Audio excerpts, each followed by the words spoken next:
Indian ഭരണഘടനയുടെ അടിസ്ഥാന പ്രമാണങ്ങളെയും ജനാധിപത്യത്തിന്റെ മൂല്യങ്ങളെയും കാറ്റിൽ പറത്തിക്കൊണ്ട് ശ്രീ നരേന്ദ്രമോദി സർക്കാർ അധികാരത്തിൽ ഇരുന്നു കൊണ്ട് കാട്ടിക്കൂട്ടുന്നതായിട്ടുള്ള വിക്രിയകളെല്ലാം ഇപ്പോൾ കടുത്ത പ്രതിഷേധത്തിന് ഇടയാക്കിയിരിക്കുകയാണ്.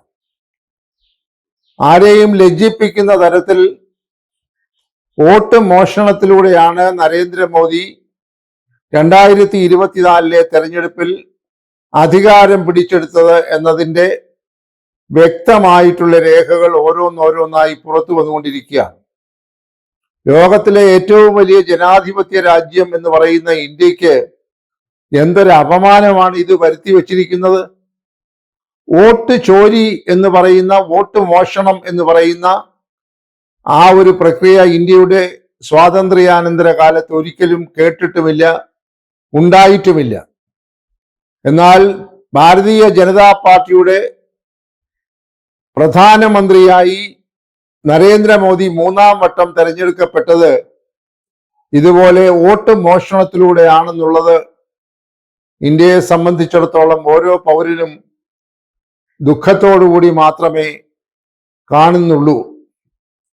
എങ്ങനെയാണ് ഇത് സംഭവിച്ചത് എന്നതിനെ സംബന്ധിച്ച് വളരെ ശാസ്ത്രീയമായി മാസങ്ങൾ നീണ്ട അന്വേഷണത്തിലൂടെ കണ്ടെത്തിയതായിട്ടുള്ള ബഹുമാന്യനായിട്ടുള്ള ഇന്ത്യയിലെ പ്രതിപക്ഷ നേതാവ് ശ്രീ രാഹുൽ ഗാന്ധി ഇപ്പോൾ ഒരു യാത്ര ബീഹാറിൽ നടത്തിക്കൊണ്ടിരിക്കുകയാണ്.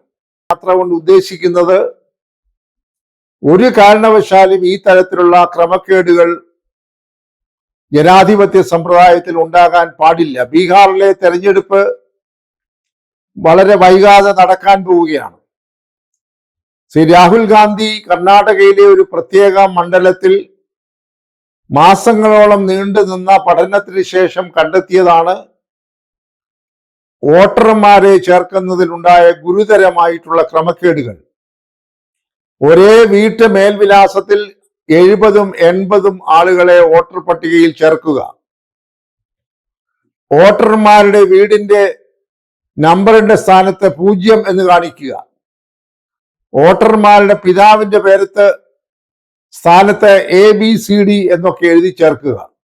എന്തൊരു ഹീനമായ തരംതാണ ഒരു പ്രവൃത്തിയാണ് ബോധപൂർവം BJP കഴിഞ്ഞ 2024 തെരഞ്ഞെടുപ്പിൽ കാട്ടിയത് എന്നുള്ളത് ജനാധിപത്യ ബോധമുള്ള സകലരെയും ആശ്ചര്യമായി ഞെട്ടിച്ചിരിക്കുകയാണ്. ബീഹാറിലും അത് ആവർത്തിക്കാനുള്ള എല്ലാ സാധ്യതകളും ഉണ്ട് എന്ന് കണ്ടുകൊണ്ടാണ് ബഹുമാനപ്പെട്ട പ്രതിപക്ഷ നേതാവ് ശ്രീ രാഹുൽ ഗാന്ധി ഇപ്പോൾ അവിടെ ഒരു പര്യടനം നടത്തിക്കൊണ്ടിരിക്കുന്നത്. വൻപിച്ച ജനപിന്തുണയാണ് ആ യാത്രയ്ക്ക് അദ്ദേഹത്തിന് ലഭിച്ചുകൊണ്ടിരിക്കുന്നത്. അദ്ദേഹവും അതുപോലെ തന്നെ RJDയുടെ നേതാവും കൂടെ ചേർന്ന്, തേജസ്വി യാദവും കൂടെ ചേർന്ന് നയിക്കുന്നതായിട്ടുള്ള ഈ റാലി ഓരോ ദിവസം കഴിയും തോറും കൂടുതൽ ആളുകൾ പങ്കുചേർന്നുകൊണ്ട് കരുത്താർജിച്ച് മുന്നേറ്റി പോവുകയാണ്. ഏറ്റവും ഒടുവിൽ BJP ഇതര മുഖ്യമന്ത്രിമാർ, ബഹുമാനപ്പെട്ട തമിഴ്നാട് മുഖ്യമന്ത്രി സ്റ്റാലിൻ, അതുപോലെ തന്നെ തെലങ്കാന മുഖ്യമന്ത്രി, ഇവരെല്ലാം തന്നെ ബഹുമാനപ്പെട്ട രാഹുൽ ഗാന്ധിയോടൊപ്പം ഈ യാത്രയിൽ ചേർന്നുകൊണ്ട് ജനങ്ങളുടെ ആവേശം ഏറ്റുവാങ്ങിക്കൊണ്ട് മുന്നോട്ട് പോവുകയാണ്. യാതൊരു കാരണവശാലും വോട്ട് മോഷണം അനുവദിക്കുകയില്ല ഈ ഒരു കാലത്തും എന്ന് പ്രഖ്യാപിച്ചുകൊണ്ടാണ് ഈ യാത്ര നടത്തുന്നത്. ബഹുമാനപ്പെട്ട രാഹുൽ ഗാന്ധി യാത്രയിൽ പറയുന്നുണ്ട്, ഹരിയാനയിലെ നിയമസഭാ തെരഞ്ഞെടുപ്പിലും ഇതുപോലെ വ്യാപകമായ ക്രമക്കേടുകൾ നടത്തി. പാർലമെന്റ് തെരഞ്ഞെടുപ്പിൽ ഇതുപോലെ ഉണ്ടായ ക്രമക്കേടുകളെ കുറിച്ചുള്ള കൂടുതൽ കഥകൾ താമസിയാതെ പുറത്തു വരും. അപ്പോൾ ഇനിയും നടക്കാൻ പോകുന്ന തെരഞ്ഞെടുപ്പുകളിലൊക്കെ ഇതുപോലെ വ്യാജമായി വോട്ടർമാരെ ചേർത്തുകൊണ്ടും BJPക്ക് സംശയമുള്ള വോട്ടർമാരുടെ പട്ടികയിൽ നിന്ന് നീക്കം ചെയ്തുകൊണ്ട് നടത്തുന്ന ഈ തരത്തിലുള്ള മോഷണം ഒരു കാലത്തും അനുവദിച്ചുകൂടാ എന്ന ഒരു നിലപാടിലൂടെയാണ് കാര്യങ്ങൾ പോയിക്കൊണ്ടിരിക്കുന്നത്. ഇതിലേറ്റവും സങ്കടകരം എന്ന് പറയുന്നത് ഇന്ത്യയുടെ ഭരണഘടന അനുസരിച്ച് നിയമിക്കപ്പെട്ടതായിട്ടുള്ള പൂർണ്ണമായി നിഷ്പക്ഷമായി പ്രവർത്തിക്കണമെന്ന് എല്ലാവരും ആഗ്രഹിക്കുന്നതും വ്യവസ്ഥ ചെയ്യപ്പെട്ടിരിക്കുന്നതുമായ കേന്ദ്ര തെരഞ്ഞെടുപ്പ് കമ്മീഷന്റെ വിശ്വാസ്യതയും അതിന്റെ ആധികാരികതയും എല്ലാം പരിപൂർണമായി നഷ്ടപ്പെട്ടിരിക്കുന്നു എന്നുള്ളതാണ്. ഇത് ഇന്ത്യയെ സംബന്ധിച്ചിടത്തോളം അത്യന്തം ഗുരുതരമായ പ്രത്യാഘാതങ്ങൾ ഉണ്ടാക്കുന്ന ഒരവസ്ഥയാണ്. നീതിബോധം ഉണ്ടാകേണ്ട ഒരു തെരഞ്ഞെടുപ്പ് കമ്മീഷൻ ഭരിക്കുന്ന കക്ഷികളുടെ ഇംഗിതമനുസരിച്ച് രാഷ്ട്രീയമായി പ്രവർത്തിക്കാൻ തുടങ്ങുമ്പോൾ ജനാധിപത്യത്തിന്റെ അടിസ്ഥാന മൂല്യങ്ങളെല്ലാം തകർന്ന് തരിപ്പണമാകുമെന്ന് പ്രത്യേകിച്ച് പറയേണ്ടതില്ല. അതാണ് ഇപ്പോൾ ഇന്ത്യയിൽ കണ്ടുകൊണ്ടിരിക്കുന്നത്. വോട്ട് മോഷ്ടിച്ച് അധികാരത്തിൽ വരിക. ഇതിന്റെ ഏറ്റവും വലിയ മറ്റൊരു ചിത്രം കൂടെ നാം കാണാതെ പോകരുത്. ഈ 2024 നടന്ന തെരഞ്ഞെടുപ്പിൽ ശ്രീമാൻ നരേന്ദ്രമോദിയുടെ നേതൃത്വത്തിൽ BJPക്ക് കേവല ഭൂരിപക്ഷം പോലും നേടാൻ കഴിഞ്ഞില്ല എന്ന ഒരു സത്യം കൂടി നാം തിരിച്ചറിയണം.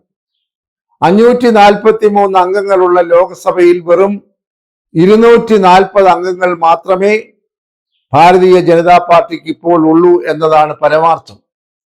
ആ തരത്തിൽ പറയുമ്പോൾ ഒരു ന്യൂനപക്ഷ മന്ത്രിസഭയാണ് ഇന്ന് ഇന്ത്യ ഭരിക്കുന്നതെന്ന് പറഞ്ഞാലും അധികം പറ്റാവുകയില്ല. എന്നാൽ സാങ്കേതികമായി കേവല ഭൂരിപക്ഷത്തിന് വേണ്ടി 2 പ്രാദേശിക കക്ഷികൾ, ആന്ധ്രയിലെ ചന്ദ്രബാബു നായിഡു നയിക്കുന്ന തെലുഗുദേശം പാർട്ടിയും ബീഹാറിലെ നിതീഷ് കുമാർ നയിക്കുന്ന ജനതാദൾ യുവിന്റെ പിന്തുണയും കൂടെ വെച്ചുകൊണ്ടാണ് ഇപ്പോൾ കേവല ഭൂരിപക്ഷം ഉണ്ടെന്ന് അവകാശപ്പെട്ടുകൊണ്ട് നരേന്ദ്രമോദി 3ാം മുഴുവൻ പ്രധാനമന്ത്രിയായി പ്രവർത്തിക്കുന്നത്. വോട്ട് മോഷണത്തിലൂടെ അധികാരം പിടിച്ചെടുക്കുന്ന ഒരു സാഹചര്യം എങ്ങനെയാണ് സാമാന്യ യുക്തിയുള്ളവർക്ക് അനുവദിച്ചു കൊടുക്കുക? അത് അനുവദിക്കാൻ പാടില്ല. വോട്ട് മോഷണം നടത്തിയ ആളാണ് പ്രധാനമന്ത്രി എന്നൊക്കെ ലോകരാഷ്ട്രങ്ങൾ അറിയുന്നത് എത്ര അപമാനകരമായ ഒരു വസ്തുതയാണ്. അതുകൊണ്ട് ശ്രീമാൻ രാഹുൽ ഗാന്ധി നയിക്കുന്നതായ ബീഹാറിലെ ഈ വോട്ട് മോഷണത്തെ സംബന്ധിച്ച് ജനവികാരം ഉയർത്തിക്കൊണ്ട് നടത്തുന്ന ഈ വലിയ റാലി പര്യടനം ഒരുപക്ഷെ ഇന്ത്യയുടെ ജനാധിപത്യ സംവിധാനത്തെ പൂർവസ്ഥിതിയിലേക്ക് കൊണ്ടുവരാൻ സഹായിക്കുമെന്നാണ് ജനാധിപത്യ വിശ്വാസികൾ എല്ലാവരും പ്രതീക്ഷിക്കുന്നത്. ഈ വോട്ട് അധികാർ യാത്ര എന്ന പേരിൽ നടത്തുന്നതായിട്ടുള്ള ഈ ബീഹാറിലെ യാത്ര ഇപ്പോഴും തുടരുകയാണ്. അനുദിനം ജനപിന്തുണ ആർജിച്ചുകൊണ്ടാണ് മുന്നോട്ട് പോകുന്നത്. താമസിയാതെ ഇനിയും തെരഞ്ഞെടുപ്പ് നടക്കാൻ പോകുന്ന മറ്റ് സംസ്ഥാനങ്ങളിലും ഒരുപക്ഷെ ഈ പ്രക്രിയ ആവർത്തിക്കപ്പെട്ടുവെന്ന് വന്നേക്കാം. ഇനി എന്തെങ്കിലും തൊടിന്യായങ്ങൾ പറഞ്ഞുകൊണ്ട് കേന്ദ്ര തെരഞ്ഞെടുപ്പ് കമ്മീഷൻ യുക്തമായ നടപടികൾ എടുക്കാതിരിക്കുന്നുവെങ്കിൽ ജനരോഷം ശക്തമാകും. ഈ തെരഞ്ഞെടുപ്പ് കമ്മീഷന്റെ ഇപ്പോൾ തന്നെ നഷ്ടപ്പെട്ടിരിക്കുന്ന വിശ്വാസ്യത കൂടുതൽ നഷ്ടമാകും. ഇന്ത്യയുടെ ജനാധിപത്യ സംവിധാനത്തിന് ആകെ കളങ്കം വരുത്തും. അതുകൊണ്ട് ഈ ചൂണ്ടിക്കാട്ടിയതായിട്ടുള്ള ക്രമക്കേടുകൾ പരിഹരിക്കാൻ അടിയന്തരമായ നടപടികൾ സ്വീകരിക്കേണ്ടത് ഈ സമയത്തിന്റെ അനിവാര്യതയാണ്. ഇതിനകത്ത് കാണുന്ന മറ്റൊരു ഞെട്ടിപ്പിക്കുന്ന സംഗതി, ഇപ്പോൾ ബീഹാറിൽ ഏതാണ്ട് 28 ലക്ഷം വോട്ടർമാരുടെ പേരുകൾ നീക്കം ചെയ്തിരിക്കുന്നു എന്നാണ് കേൾക്കുന്നത്. അതിലെ ഏറ്റവും വിചിത്രമായിട്ടുള്ള സംഗതി, നീക്കം ചെയ്യപ്പെട്ടിരിക്കുന്ന ആളുകൾ മുഴുവൻ സാധാരണക്കാരിൽ സാധാരണക്കാരാണ്. വേണ്ടത്ര വിദ്യാഭ്യാസം ഇല്ലാതെ ഗ്രാമങ്ങളിൽ കൂലിവേല ചെയ്യുന്ന ആളുകളുടെ പേരുകൾ നീക്കം ചെയ്തിരിക്കുകയാണ്. അത് വളരെ ബോധപൂർവം ചെയ്തതാണ്. കാരണം അങ്ങനെയുള്ളവരുടെ പേരുകൾ നീക്കം ചെയ്താൽ അവരറിയുകയോ അവർ ചോദ്യം ചെയ്യുകയോ ചെയ്യില്ല എന്നുള്ള വിചാരത്തിൽ ചെയ്തിരിക്കുകയാണ്. സമ്പന്നരും വിദ്യാസമ്പന്നരുമായിട്ടുള്ള ഒറ്റ ആളുകളുടെ പേര് പോലും നീക്കം ചെയ്തിട്ടില്ല എന്നാണ് ബഹുമാനപ്പെട്ട രാഹുൽ ഗാന്ധിയുടെ അന്വേഷണത്തിൽ ഇപ്പോൾ കണ്ടെത്തിയിരിക്കുന്നത്. അതും ഒരു ഗുരുതരമായിട്ടുള്ള ചട്ടലംഘനമാണ്. അപ്പൊ എത്ര ഹീനമായ രീതിയിലാണ് ഇത്തരം ആസൂത്രണങ്ങൾ BJP നടത്തുന്നത് എന്നത് എല്ലാവരെയും അത്ഭുതപ്പെടുത്തുന്നു. അതുകൊണ്ട് വോട്ട് മോഷണത്തിലൂടെ അധികാരത്തിൽ ഒരു സർക്കാർ വന്നത് ഒരിക്കലും ഈ ഇന്ത്യക്ക് യോജിച്ചതല്ല. ഇതിന് ഉത്തരവാദികളായിട്ടുള്ള ആളുകൾ അതിന് സമാധാനം പറയണം എന്ന രീതിയിലേക്ക് കാര്യങ്ങൾ പൊയ്ക്കൊണ്ടിരിക്കുകയാണ്. അതുകൊണ്ടാണ് ബഹുമാനപ്പെട്ട രാഹുൽ ഗാന്ധിയുടെ ഈ യാത്രയ്ക്ക് പ്രതീക്ഷിച്ചതിനേക്കാൾ വലിയ പിന്തുണ ലഭിച്ചുകൊണ്ടിരിക്കുന്നത്. ഉത്തരവാദപ്പെട്ട സ്ഥാനങ്ങളിൽ ഇരിക്കുന്ന കേന്ദ്ര തെരഞ്ഞെടുപ്പ് കമ്മീഷൻ ഉൾപ്പെടെയുള്ള ഉത്തരവാദപ്പെട്ട സമിതികൾ ഈ ക്രമക്കേടുകൾ എല്ലാം അവസാനിപ്പിച്ച് സത്യസന്ധമായി യഥാർത്ഥത്തിലുള്ള ജനാധിപത്യ അവകാശം ഉപയോഗിക്കുവാൻ ബീഹാറിലെയും മറ്റ് സംസ്ഥാനങ്ങളിലെയും ജനങ്ങൾക്ക് അവസരം ഉണ്ടാക്കി കൊടുക്കണം. അതില്ല എന്നുണ്ടെങ്കിൽ അതിശക്തമായ ജനരോഷത്തിൽ ഒരുപക്ഷെ ഈ ന്യൂനപക്ഷ സർക്കാരിന് സുഗമമായി മുന്നോട്ട് പോകാൻ കഴിഞ്ഞു എന്നും വരികയില്ല. വലിയ ജനകീയ പ്രക്ഷോഭണത്തിന് ഇത് വഴിതെളിക്കും. ഒരു പൗരന്റെയും ജനാധിപത്യ അവകാശമായിട്ടുള്ള വോട്ട് നഷ്ടപ്പെടാനോ അർഹതയില്ലാത്തവർക്ക് വോട്ട് ചെയ്യാനുള്ള അവസരം കൊടുക്കാനോ പാടില്ല. അതുകൊണ്ട് ഇന്ത്യൻ ഭരണഘടനയുടെ പാവനമായിട്ടുള്ള പ്രമാണങ്ങളെ പരിരക്ഷിക്കുകയും ജനാധിപത്യത്തിന്റെ മൂല്യങ്ങളെ ചോർന്നു പോകാതെ കാത്തു സൂക്ഷിക്കുകയും ചെയ്യേണ്ട ഉത്തരവാദിത്തം ഭരിക്കുന്ന സർക്കാരിനുണ്ട്, രാഷ്ട്രീയ പാർട്ടികൾക്കുണ്ട്. അതുകൊണ്ട് ഇന്ത്യ സഖ്യം ഈ കാര്യത്തിൽ എല്ലാ രാഷ്ട്രീയ കക്ഷികളും ഒരുമിച്ച് നിന്നുകൊണ്ട് പ്രതിപക്ഷ നേതാവിന്റെ പിന്നിൽ അണിനിരുന്നുകൊണ്ട് ഈ യാത്ര തുടരുകയാണ്. ഇത് ഈ രാജ്യത്തെ ഇപ്പോൾ മലിനമായിരിക്കുന്ന തെരഞ്ഞെടുപ്പ് സമ്പ്രദായത്തെ സംശുദ്ധീകരിക്കും എന്നാണ് ജനാധിപത്യ വിശ്വാസികളായിട്ടുള്ള ആളുകൾ പ്രതീക്ഷിക്കുന്നതും കരുതുന്നതും.